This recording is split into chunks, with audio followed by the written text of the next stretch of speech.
এ বিষয়ে এখন রাজনৈতিক দলগুলো সমস্ত বিবেচনা পাশে রেখে একমত হয়েছে যে একজন ব্যক্তি প্রধানমন্ত্রী পদে যত মেয়াদ বা যত বারই হোক সর্বোচ্চ 10 বছর থাকতে পারবেন।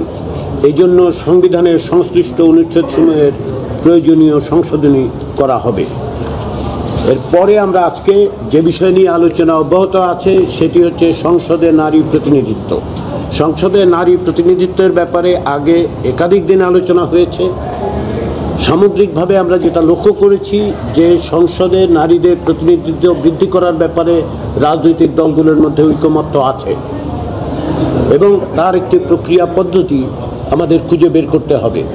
সংবিধান সংস্কার কমিশনের পক্ষ থেকে একটি প্রস্তাব ছিল এবং নির্বাচন ব্যবস্থা সংস্কার কমিশনের পক্ষ থেকেও প্রস্তাব ছিল। আলোচনার টেবিলে অন্যান্য প্রস্তাব এসেছিল এবং তারই ভিত্তিতে একটি সংশোধিত প্রস্তাব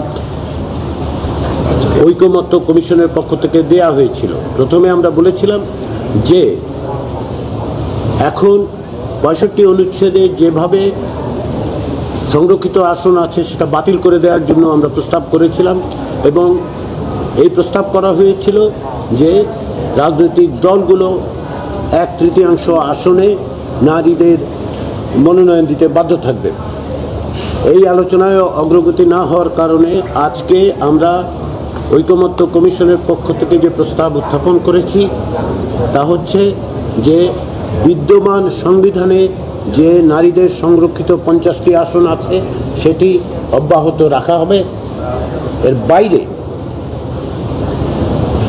রাজনৈতিক দলগুলোকে আমরা অনুরোধ করছি এবং আমরা এই বিধি ব্যবস্থার জন্য প্রস্তাব করেছি যাতে ন্যূনতম 1/4 বা 1/5 300 আসনের 1/4 বা 1/5 আসনে নারীদের সরাসরি নির্বাচনের জন্য রাজনৈতিক দলগুলো মনোনয়ন দেয়। এটি টেবিলে আছে, আলোচনা হচ্ছে। এর বাইরে রাজনৈতিক দলগুলোর পক্ষ থেকেও অন্যান্য আলোচনা প্রস্তাব আছে। আমরা আজকে এই আলোচনাটা অব্যাহত রাখছি। আমরা আশা করছি আজকে সম্ভবত, এটা আমি বারবার বলি যে আমরা আশা করি রাজনৈতিক দলগুলো সাথে আমরা এক জায়গায় আসতে পারবো, রাজনৈতিক দলগুলো ঐক্যমত্য প্রতিষ্ঠা করতে পারবে।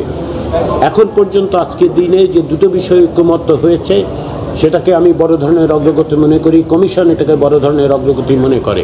এর একটি হচ্ছে প্রধানমন্ত্রীর মেয়াদের ব্যাপারে কোনো রকম শর্তহীনভাবে সকলের একত্র হওয়া। দ্বিতীয় হচ্ছে যে একটি পুলিশ কমিশন প্রতিষ্ঠা করা, একটি স্বাধীন পুলিশ কমিশন যাতে জবাবদিহিতা নিশ্চিত করবে। আমরা আশা করছি আজকে তৃতীয় বিষয়টিতেও আমরা একমত হতে পারবো।